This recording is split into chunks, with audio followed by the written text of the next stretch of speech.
today we are going to discuss about one important condition of nervous system, that is hydrocephalus. ठीक है, hydrocephalus examination point of view से एक important disease.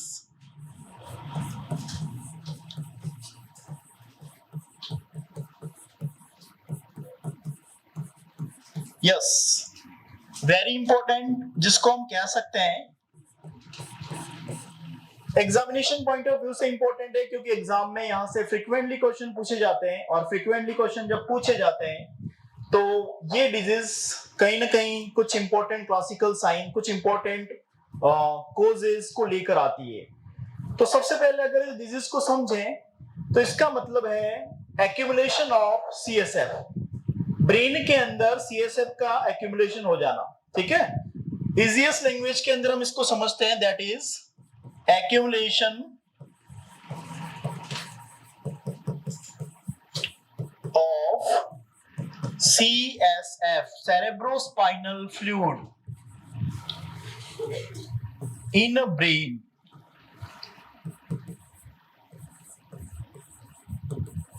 Brain के अंदर CSF का accumulation होना क्या कहलाता है? हाइड्रोसेफेलस कहलाता है। अब हाइड्रोसेफेलस की बात करें तो इसके लिए जो रिस्पॉन्सिबल कोजेस हैं कि ये क्यों डेवलप होता है, that is some are congenital causes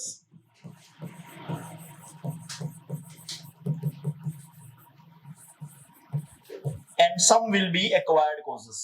ध्यान दीजिएगा, very important.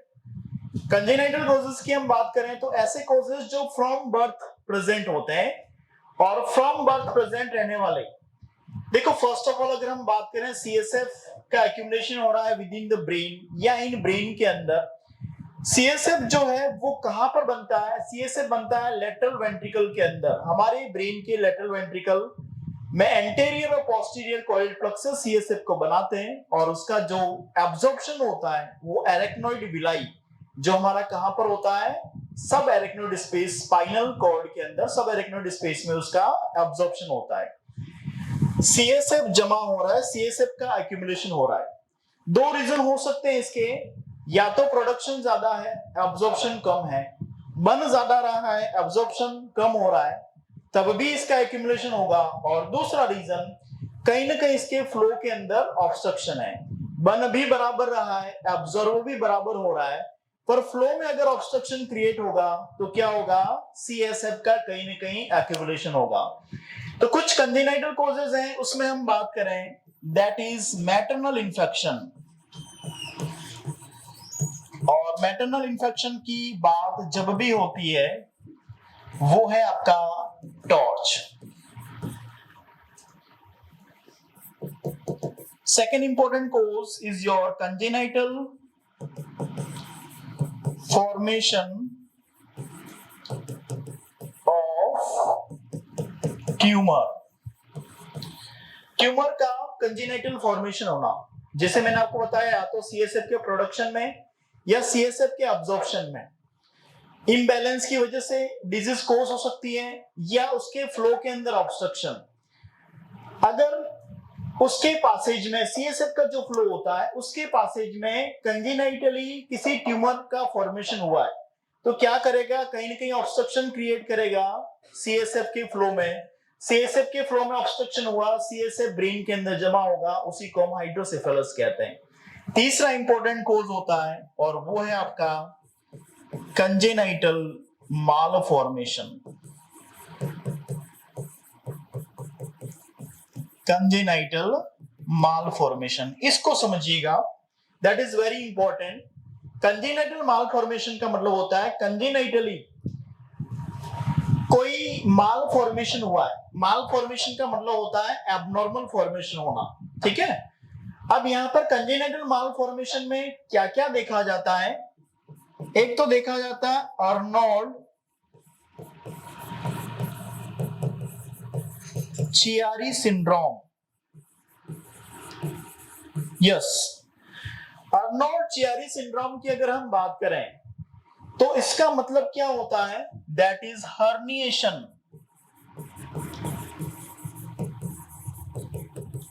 of brainstem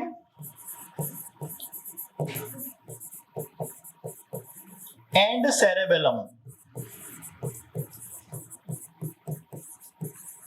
into spinal cord, और ये हर्निएशन होता है through the foramen of magnum, through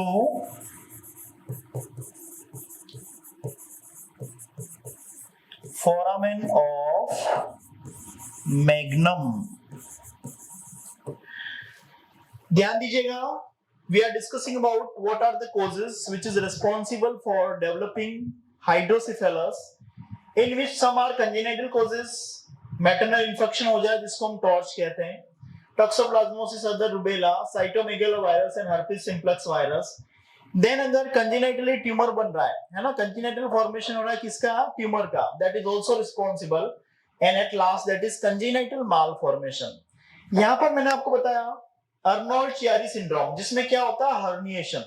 सबसे पहली बात, हर्निएशन का मतलब किसी एक स्ट्रक्चर का किसी दूसरे स्ट्रक्चर के अंदर चले जाना, किसी एक स्ट्रक्चर का अपनी लोकेशन से किसी दूसरी कैविटी के अंदर चले जाना।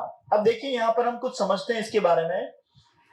अब ब्रेन स्टेम की बात करें तो ब्रेन स्टेम के अंदर 3 स्ट्रक्चर होती है। एक होता है पोन्स, दूसरा होता है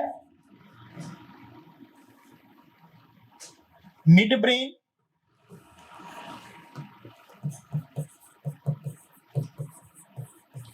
और तीसरा होता है आपका MO, जिसको हम कहते हैं मेडुला ऑब्लोंगेटा। हमारे नर्वस सिस्टम में इन तीनों को हम ब्रेन स्टेम कहते हैं। क्या कहते हैं, ब्रेन स्टेम कहते हैं। अब ये जो 3 स्ट्रक्चर हैं जिसको हमने ब्रेन स्टेम कहा, मतलब इनकी जो लोकेशन होती है वो ऐसी होती है जैसे वो ब्रेन का स्टेम बना रहे हो। जैसे एक ट्री होता है, उसका जो स्टेम होता है साइड में उनकी ब्रांचेस होती है, वैसे यहाँ पर हमारे ब्रेन का स्टेम बनाने वाली स्ट्रक्चर है pons, mid brain and medulla oblongata. तो ये तो हो गया ब्रेन स्टेम। और उसके अलावा अगर हम बात करें cerebellum, cerebellum is a part of hind brain जिसको रोम्बेनसेफेलम भी कहा जाता है।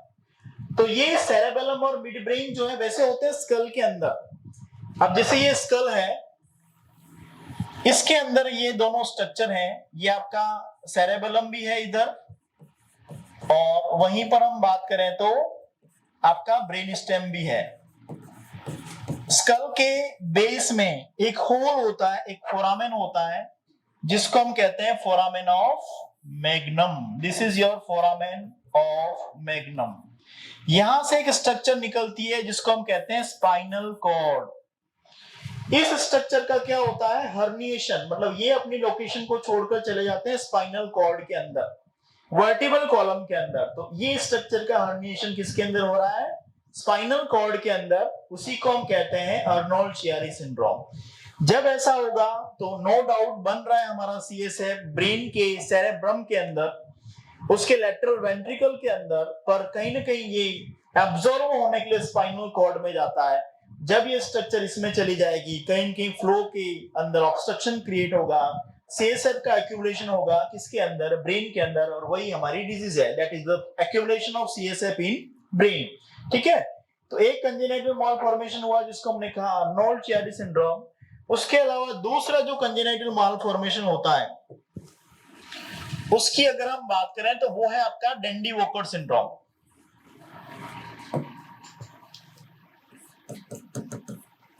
डेंडी वॉकर सिंड्रोम,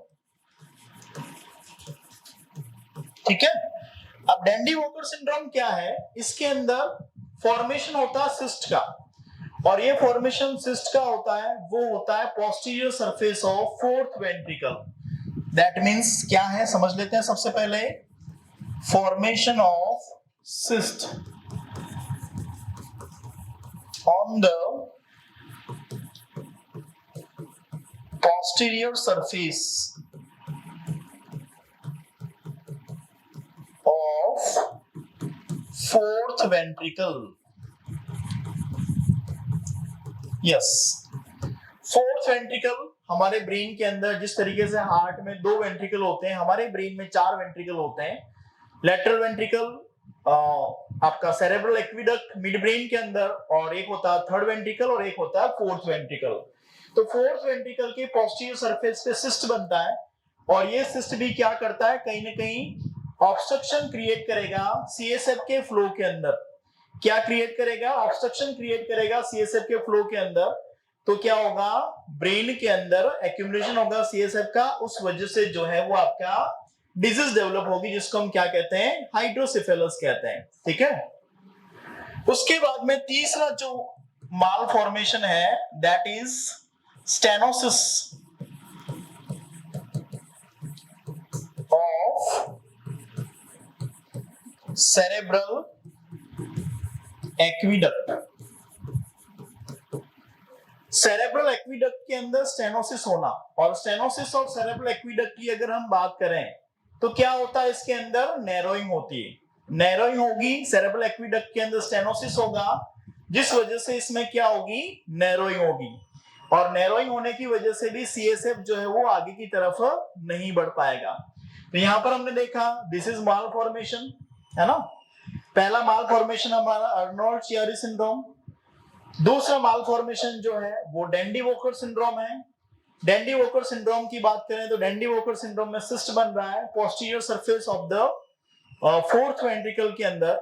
और तीसरा जो माल फॉर्मेशन है वो है आपका stenosis of cerebral aqueduct. Cerebral aqueduct के अंदर स्टेनोसिस हो जाना, नैरोइंग हो जाना। So this all are the congenital causes, this all are the congenital causes. Then let's discuss about those acquired causes. Acquired causes। Acquired causes वो होते हैं जो आफ्टर बर्थ, अभी जो हमने causes देखे वो आपके बिफोर बर्थ थे, कंजेनाइटल थे, और कंजेनाइटल का मतलब यही होता है कि वो सारे causes जो फ्रॉम बर्थ प्रेजेंट होते हैं। एक्वायर्ड causes में हम बात करेंगे, दैट इज कंजेनाइटल, यहां पर sorry acquired formation of tumour, acquired formation of tumor। Congenital formation of tumour कहीं न कहीं ब्लड फ्लो के अंदर ऑब्स्ट्रक्शन, सॉरी सीएसएफ फ्लो के अंदर ऑब्स्ट्रक्शन क्रिएट कर रहा था, और अगर ट्यूमर आफ्टर बर्थ डेवलप होता है तो उसे हम क्या कहते हैं, एक्वायर्ड फॉर्मेशन ऑफ ट्यूमर। ये भी क्या करेगा, सीएसएफ फ्लो के अंदर ऑब्स्ट्रक्शन क्रिएट करेगा। Then some another important causes is your meningitis, inflammation of meninges, then your encephalitis, inflammation of brain, then your birth trauma or birth injury, that is also responsible cause। So these all are the acquired causes which are responsible for developing the hydrocephalus। ठीक है, कुछ congenital causes थे, कुछ acquired causes हैं जो hydrocephalus या accumulation of CSF with in the brain के लिए रिस्पांसिबल होते हैं, और ये आपके आफ्टर बर्थ या बर्थ के बाद में डेवलप होने वाले कॉजेज हैं। That's why it is listed into the acquired causes, and this some causes are those causes which develop before birth, है ना, that present congenitally, that present from birth, that's why this is the congenital causes. तो ये बात हो गई हमारे disease के causative agents की। अगेन आई रिपीट हियर, क्योंकि हमारी वेरी वेरी इंपॉर्टेंट कंडीशन है, तो कॉजेस के साथ साथ इसके क्लिनिकल मैनिफेस्टेशंस या साइन और सिम्टम्स भी इंपॉर्टेंट है। चलिए डिस्कस करते हैं sign and symptoms.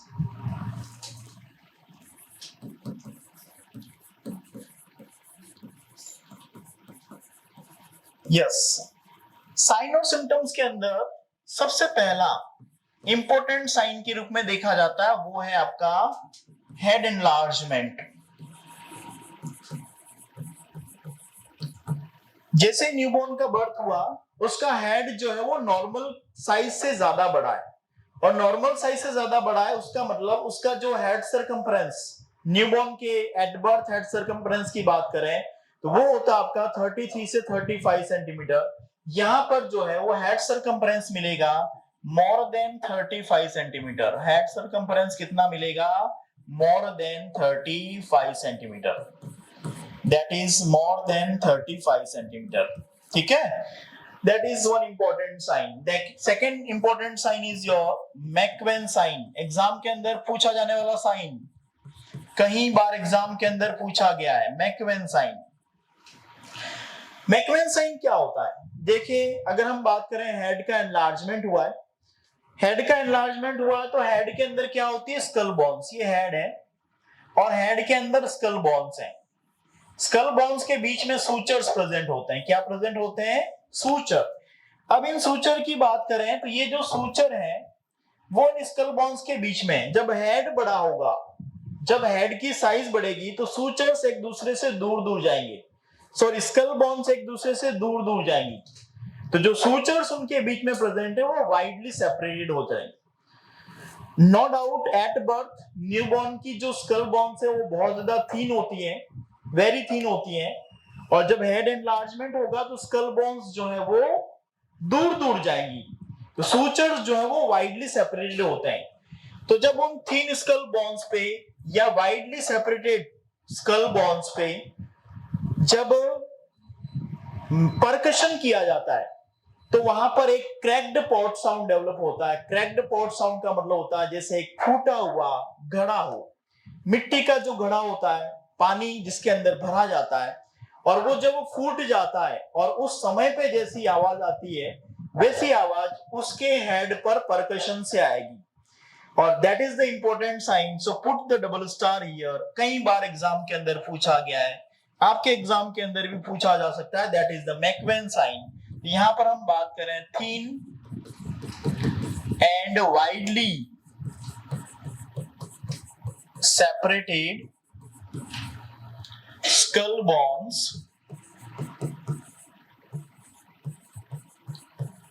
produce cracked pot sound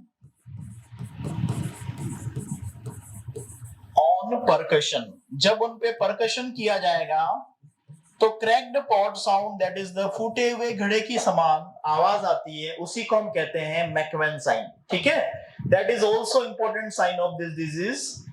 next important sign is your sun setting eyes. सारे के सारे साइन बच्चों एग्जाम के अंदर पूछे जाते हैं. सन सेटिंग आईज, समझना इसको. सन सेटिंग आईज, सनसेट होते हुए आप सभी ने देखा होगा, जब भी सनसेट होता है तो हमारा जो सन है वो माउंट के पीछे, है ना, माउंटेन के पीछे जाकर छुप जाता है. और जब भी हम सनसेट पॉइंट पे जाते हैं तो हमें जो सन दिखाई देता है वो कुछ इस तरीके से दिखाई देता है. आधा तो दिख रहा है ऊपर की तरफ से, बाकी आधा जो है वो छुप गया है. तो यहाँ पर कुछ ऐसा होता है, that is the sun setting eye. अब सन सेटिंग आई की अगर हम बात करें तो इसमें क्या होता है? देखो, आई की स्ट्रक्चर, ये आपकी आई है जिसके अंदर ये वाला जो पोर्शन है दैट इज द कॉर्निया, है ना, और ये जो व्हाइट ऑफ आई है वो है आपका स्क्लेरा. इसको हम कहते हैं व्हाइट ऑफ द आई को स्क्लेरा. ठीक है? ऊपर की तरफ अपर आईलिड है, नीचे की तरफ लोअर आईलिड है. दोनों ओपन होती है, दोनों क्लोज होती है. दोनों ओपन और दोनों क्लोज होंगी तो आई जो है वो प्रॉपर्ली ओपन होगी. अब इसमें क्या होता है? Lower portion of I is covered by lower eyelid. मतलब ये जो लोअर आईलिड है वो लोअर पोर्शन ऑफ आई को तो कवर कर लेती है. तो स्क्लेरा का जो नीचे वाला पार्ट था वो तो कवर हो गया किसके द्वारा? लोअर आईलिड के द्वारा. तो sclera is only visible. Sclera केवल और केवल दिखेगा आइरिस और अपर आईलिड के बीच में, आइरिस सेंटर में, आइरिस आपके सेंटर में. तो आइरिस और लोअर आईलिड के बीच में जो स्क्लेरा था, sclera means white of the eye, ये कवर हो गया लोअर आईलिड के द्वारा. और जो हमारी अपर आईलिड और आइरिस के बीच का जो स्क्लेरा वही केवल विजिबल रहेगा. तो आपको ऐसा लगेगा कि जो ये कॉर्निया वाला पार्ट है वो आधा दिख रहा है, और आधा दिख रहा मतलब यहाँ पर सनसेट के अंदर भी हमारा सन कैसा दिखता है? आधा दिखता है. That's why this sign is known as sun setting eyes. इसको हम कोरिलेट करते हैं सनसेट से. ठीक है? तो यहां पर क्या होता है? सन सेटिंग आईज के अंदर that is lower portion of I is covered by lower eyelid.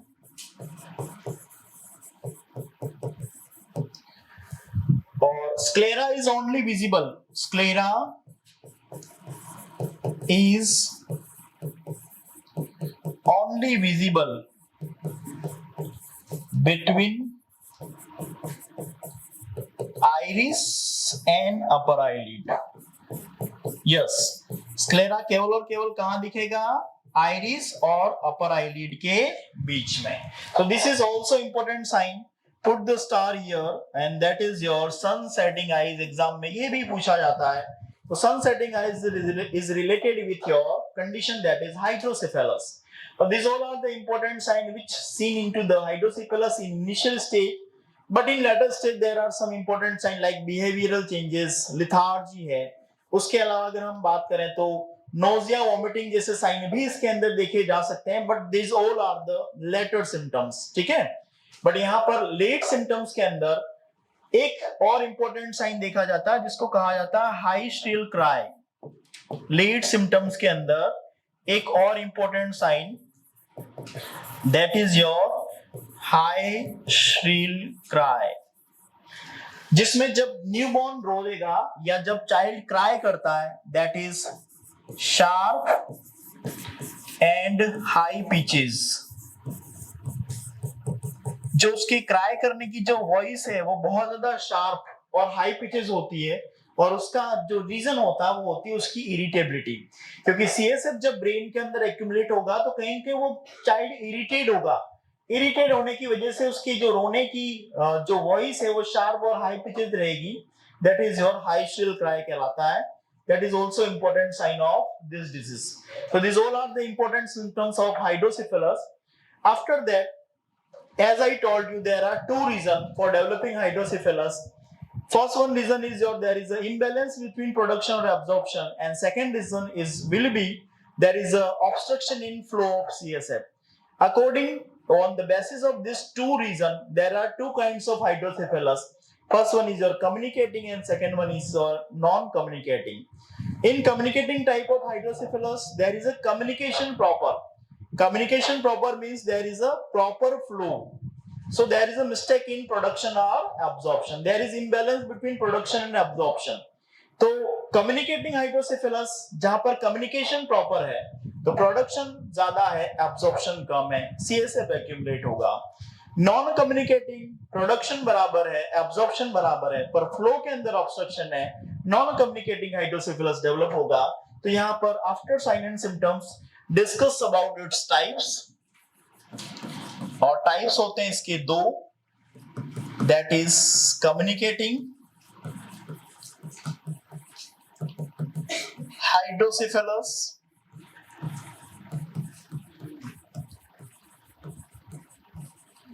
in which imbalance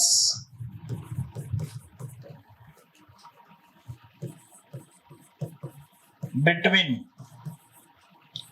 CSF production and absorption.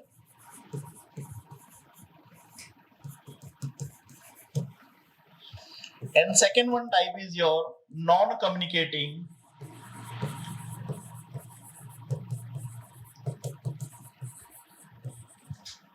in which obstruction in flow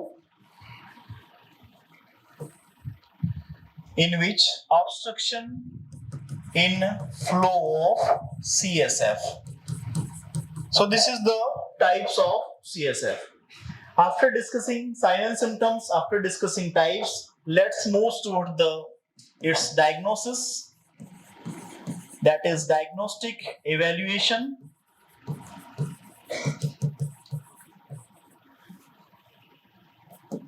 first of all physical examination जब न्यूबॉर्न का किया जाएगा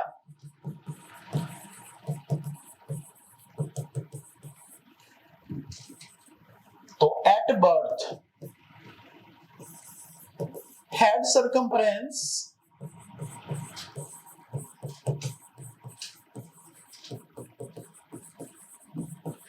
is more than 35 centimeter. That is the first indication of disease. Head circumference कितना मिला आपको? More than 35 centimetre. Disease का first indication.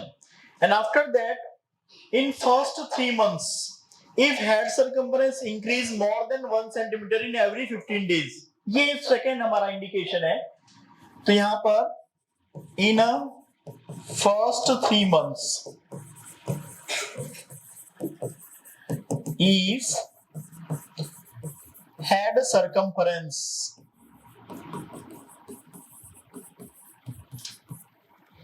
increase more than 1 centimeter in every 15 days, that is also indication of disease. Yes, head circumference का at birth बढ़ा हुआ मिलना. Head circumference का पहले के 3 महीने में हर 15 दिन के अंदर अगर 1 सेंटीमीटर से ज्यादा हेड सर्कम्फरेंस बढ़ रहा है, that is also indication of disease. तो इससे हमारी डिजीज डायग्नोस हो सकती है. Then you can should do two, that is CT scan, MRI, which are the imaging studies, जिसको हम क्या कहते हैं? इमेजिंग स्टडीज कहते हैं. और ये स्पेशली किया जाता है to rule out type of hydrocephalus. मतलब आपका जो हाइड्रोसेफेलस है वो किस टाइप का है पता लगाना पड़ेगा. कहीं ऑब्स्ट्रक्शन है फ्लो के अंदर, पता लगाना पड़ेगा. कहीं पर कोई कंजेनिटल मालफॉर्मेशन है, पता लगाना पड़ेगा. कोई ट्यूमर है या नहीं है, मींस आइदर कम्युनिकेटिंग और नॉन कम्युनिकेटिंग. उस टाइप को देखने के लिए हम इमेजिंग स्टडीज करेंगे, that is CT scan and MRI. So this all about the diagnostic evolution and at last that is the management of this disease. अगर ये डिजीज डेवलप होती है तो आप उस डिजीज को किस तरीके से मैनेज करेंगे. ठीक है, तो फाइनली डिस्कस करेंगे that is your management. First one is your medical management. और मेडिकल मैनेजमेंट की अगर हम बात करें तो ये केवल और केवल only in case of communicating hydrocephalus. ध्यान दीजिएगा, अगर फ्लो में ऑब्स्ट्रक्शन है तो हम कुछ नहीं कर सकते दवाई से, उस ऑब्स्ट्रक्शन को हटाना पड़ेगा. अगर कंजेनिटल मालफॉर्मेशन है वहां पर भी ऑब्स्ट्रक्शन डेवलप होगा फ्लो के अंदर, वहां पर भी हम मेडिकल मैनेजमेंट से ठीक नहीं कर सकते हैं. पर कम्युनिकेटिंग हाइड्रोसेफेलस जिसमें आपने देखा there is a imbalance between production and absorption of CSF. तो वहां पर प्रोडक्शन ज्यादा है, एब्जॉर्प्शन कम है. मेडिसिन से या मेडिकल मैनेजमेंट से हम प्रोडक्शन को कम करेंगे और यहां पर हाइड्रोसेफेलस को ठीक किया जा सकता है, but only in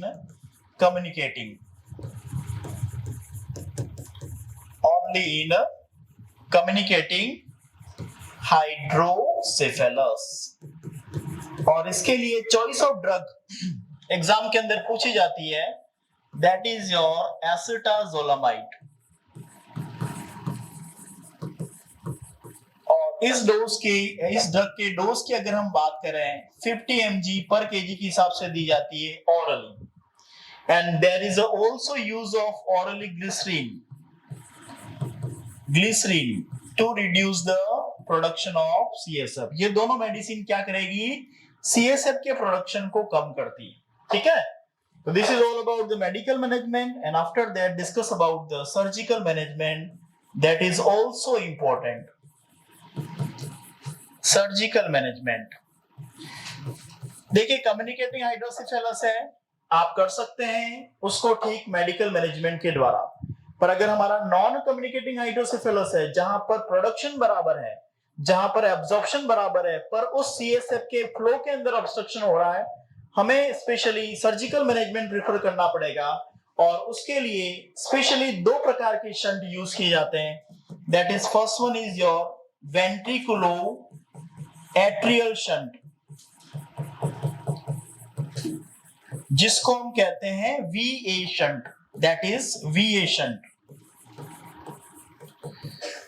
वेंट्रिकुलो atrial shunt, देखो फर्स्ट कॉन्सेप्ट में आपको इससे रिलेटेड समझा देता हूं. हमारे बॉडी का कोई भी फ्लूइड फाइनली ड्रेन होता है ब्लड के अंदर, चाहे वो आंख का एक्वस ह्यूमर हो, चाहे वो ब्रेन का सीएसएफ हो, चाहे वो आपका लिम्फ हो, ये आपका इंटरस्टिशियल फ्लूइड हो. ड्रेन होना है तो ब्लड के अंदर जाएगा. ठीक है। तो सीएसएफ भी हमारी बॉडी का फ्लूइड है।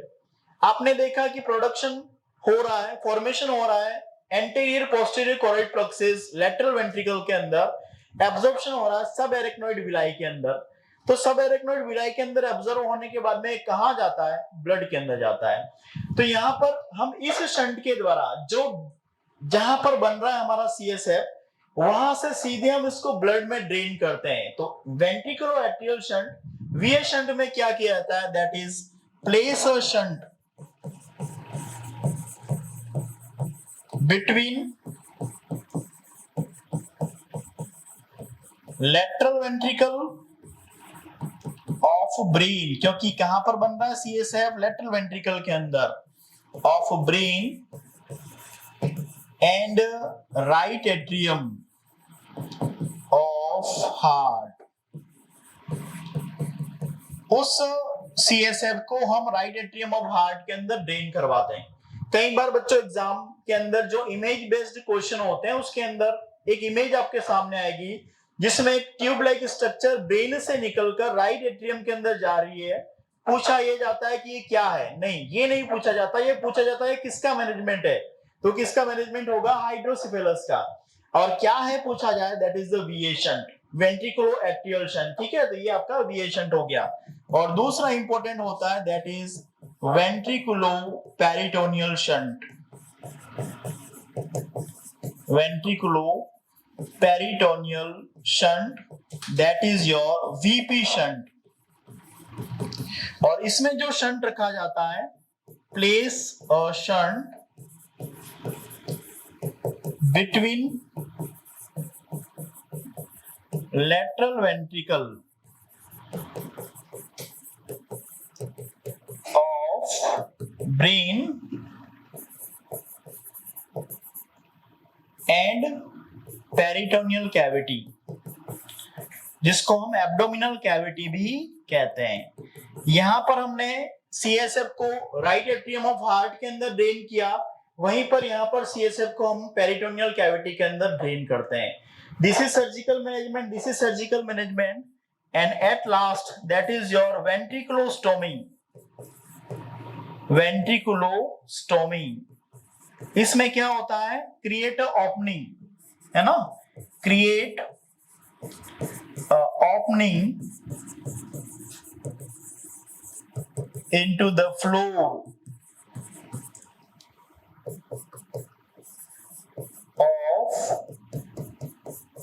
Third ventricle. थर्ड वेंट्रिकल जो हमारे ब्रेन का है उसके अंदर, उसके फ्लोर के अंदर ओपनिंग क्रिएट की जाती है। और ये भी हमारे हाइड्रोसिफेलस के मैनेजमेंट के अंदर यूज किया जाता है। Again I repeat here, this is the management, medical management only in case of communicating hydrocephalus. Acetazolamide dose 15 mg पर केजी पूछा जाता है, ऑरल ग्लिसरीन भी दिया जाता है, और ये दोनों सीएसएफ प्रोडक्शन को कम करने का काम करते हैं।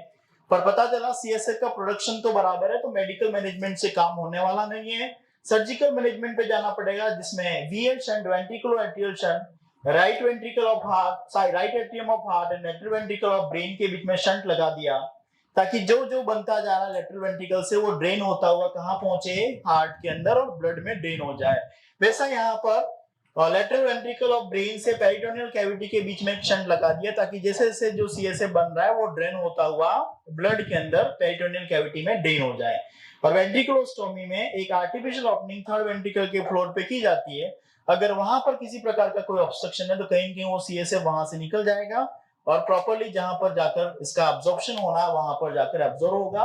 तो this all about the important condition, that is the hydrocephalus, very very important condition. और आपने यहाँ पर देखा बहुत सारी इंपॉर्टेंट बातें हमने डिस्कस की जो एग्जामिनेशन पॉइंट ऑफ व्यू से इंपॉर्टेंट है, और ये एग्जाम के अंदर पूछी जाती है। तो आपको उसकी प्रिपरेशन उस तरीके से करनी है कि यहां से अगर हमारा क्वेश्चन आए तो हमारा जो भी क्वेश्चन एग्जाम के अंदर पूछा जा रहा है वो हमारे इस टॉपिक से बाहर ना जाए और सारे क्वेश्चन से रिलेटेड हम सही कर सकें।